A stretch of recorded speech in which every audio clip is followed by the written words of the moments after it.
అలాగే సార్ తులా రాశి వారికి 2024 ఏ విధంగా ఉంటుంది? ఏవన్నా దోషాలు ఉంటే పరిహారాలు ఏ విధంగా ఉంటాయి?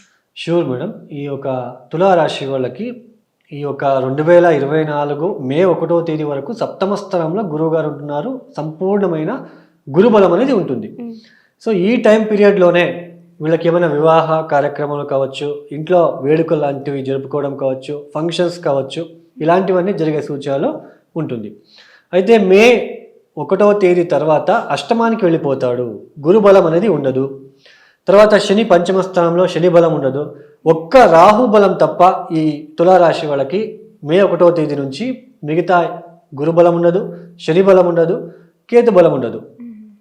అక్కడ పంచమ స్థానంలో స్వక్షేత్రం అయినప్పటికీ కూడా పంచమ స్థానంలో గోచరంలో శని యోగించాడు కాబట్టి కొద్దిగా ఇబ్బందులు ఇవ్వడానికి అవకాశం ఉంటుంది. బట్ పెద్దగా మేజర్గా అయితే ఇబ్బందులు ఉండవు శని వలన తులారాశి వాళ్ళకి. అంటే ఎక్కువ ఇబ్బంది ఉండేది గురువు నుంచి, తర్వాత కేతువు నుంచి. బట్ ఇక్కడ గురువు గారు మనకి మే 1వ తేదీ నుంచి అష్టమానికి వెళ్ళిపోతారు. అయినా గురువుగారు దృష్టి మనకి ముఖ్యం, దాన్ని మనం అబ్జర్వ్ చేయాలి. అంటే పంచమ దృష్టితో వ్యయస్థానమైన కన్యారాశిని చూస్తున్నారు. తులారాశి నుంచి వ్యయస్థానం అంటే ఏంటి? కన్యారాశి. కన్యారాశిలో ఎవరు ఉంటున్నారో కేతు ఉంటున్నారు. సో వీళ్ళు సంపూర్ణంగా డివోషనల్ స్పిరిచువల్గా వెళ్తారు. ఆధ్యాత్మికంగా సో స్పిరిచువల్ నాలెడ్జ్ పెంచుకోవాలి. సో ఇలాంటివన్నీ చేసుకోవడానికి అవకాశాలు ఉంటాయి. శుభ ఖర్చులు ఉంటాయి. శుభరీత్యా ఖర్చులు ఇవ్వడానికి అవకాశాలు ఉంటుంది. తర్వాత గురువుగారు సప్తమ దృష్టితో ద్వితీయ స్థానాన్ని వృశ్చిక రాశిని చూస్తున్నారు. ఆల్మోస్ట్ వీళ్ళకి డబ్బు విషయంలో అయితే ఇబ్బంది ఉండదు. డబ్బు విషయంలో ఎటువంటి ఇబ్బందులు అయితే కనిపించడం లేదు. అంటే 6వ స్థానంలో రాహు ఉంటున్నారు కాబట్టి అది ఎలాగో రూపంలో అప్పులు చేయడమో లేకపోతే ఇంకోటి మొత్తానికి డబ్బు విషయంలో అయితే వీళ్ళకి పెద్దగా ఇబ్బందులు అయితే కనిపించడం లేదు ఈ సంవత్సరం. తర్వాత గురువుగారు నవమ దృష్టితో ఏ రాశిని చూస్తున్నారు? చతుర్థ స్థానమైన మకర రాశిని చూస్తున్నారు. చదువుకునే పిల్లలకి బాగుంటుంది. చదువుకునే పిల్లలకి చాలా అద్భుతంగా బాగుంటుందనే చెప్పుకోవచ్చు. అది ఎంత నీచ రాశి అయినప్పటికీ కూడా ఆయన ఇచ్చే తీరాలి ఆయన ఫలితాలని. ఆయన దృష్టి అక్కడ పెట్టాడు కాబట్టి నవమ దృష్టితో అది నీచ రాశి అయినా శత్రుక్షేత్రమైనా ఆయన మంచి ఫలితాలే ఇవ్వాలి. అంటే ఎడ్యుకేషన్ చేసే పిల్లలకి బాగుంటుంది. కుటుంబంలో మనకి బాగుంటుందని చెప్పుకోవచ్చు.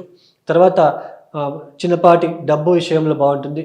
వ్యయస్థానాన్ని చూస్తున్నారు కాబట్టి ఈ యొక్క స్పిరిచువల్ నాలెడ్జ్, డివోషనల్, తీర్థయాత్రలు చేసుకోవడానికి, శుభ ఖర్చులు ఇవన్నీ కూడా బాగానే ఉంటుంది. అదే రాహు దృష్టి కనుక వ్యయస్థానంలో ఉంటే బాగా చెడు వ్యసనాలు, చెడు ఒక ఖర్చులు ఉంటాయి. బట్ గురువు చూస్తున్నారు కాబట్టి శుభ ఖర్చులు ఉంటుంది. తర్వాత ఇక్కడ ముఖ్యంగా ఈ యొక్క తులారాశి వాళ్ళకి ఇక్కడ ఏంటి అంటే 6వ స్థానంలో ఉంటున్న రాహు శత్రువుల మీద పరాక్రమం కావచ్చు. సో ఇటువంటివన్నీ బాగుంటుందని చెప్పుకోవచ్చు. అయితే 6వ స్థానంలో ఉంటున్న రాహు వలన చిన్నపాటి హెల్త్ ఇష్యూస్ కూడా రావడానికి అవకాశం ఉంటుంది. తర్వాత ద్వితీయ స్థానాన్ని చూస్తున్నాడు. తన ఒక నవమ దృష్టితో రాహు ద్వితీయ స్థానాన్ని చూస్తున్నాడు కాబట్టి ఇక్కడ ఫుడ్ విషయంలో ఫుడ్ పాయిజన్ లాంటివి జరగకుండా ఫుడ్ టైం టు టైం తీసుకోవడానికి ప్రయత్నం చేసుకున్నట్లయితే మంచిది. తర్వాత పంచమ స్థానంలో శని ఉంటున్నాడు, లాభస్థానాన్ని చూస్తున్నాడు. కొంచెం కష్టపడి పనిచేస్తే ఖచ్చితంగా ఆయన లాభస్థానం మీద దృష్టి ఉంటుంది కాబట్టి పెద్దగా అయితే ఇక్కడ ఇబ్బందులు ఉండవు. తర్వాత శని దృష్టి ద్వితీయానికి కూడా ఉంది. నువ్వు ఎంత కష్టపడితే నీకు అంత డబ్బు వస్తుంది. శని దృష్టి ద్వితీయ స్థానం మీద ఉంటుంది కాబట్టి తర్వాత శని దృష్టి ద్వితీయ స్థానం మీద ఉన్నప్పుడు పొదుపు ఎలా చేయాలి, ₹1 కూడా ఎలా ఇంపార్టెంట్ మనిషి జీవితంలో అని నేర్పిస్తాడు ఆయన లెసన్ టీచర్ లాంటి వ్యక్తిత్వం. ఆయన ఒక టీచింగ్ చేస్తాడు. ఆయన మనకి ఒక టీచింగ్ లెసన్ని క్రియేట్ చేస్తాడు. ఇన్ని రోజులు వీళ్ళు డబ్బులు విచ్చలవిడిగా ఖర్చు పెట్టి ఉంటారు. సో ఇక మీద డబ్బులు ఎలా ఖర్చు పెట్టాలి, ఒక పొదుపు పాఠాన్ని నేర్పించడానికి అవకాశాలు ఉంటుంది.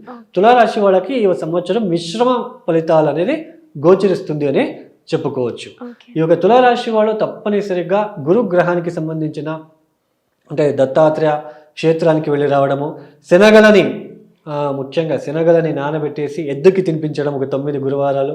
తర్వాత ముఖ్యంగా మనకి రాహు ఈ యొక్క కేతు శని వలన ఇబ్బందులు రాకుండా ఉండడానికి మనకి ఈశ్వర ఆరాధన, ప్రదోష కాలంలో ఈశ్వరుడికి 11 ప్రదక్షిణలు చేయడము, పంచాక్షరి మంత్రం ఓం నమ శివాయ ఓం నమ శివాయ ఓం నమ శివాయ అనే ఒక పంచాక్షరి మంత్రాన్ని వితిన్ 1 మంత్ ఒక 1 lakh రీచ్ అవ్వడానికి ప్రయత్నం చేయండి. సో డెఫినెట్లీ ఒక పాజిటివ్ మైండ్ అనేది వస్తుందనే చెప్పుకోవచ్చు. ఓకే, ఇలా ఉంటుంది. శుభమస్తు.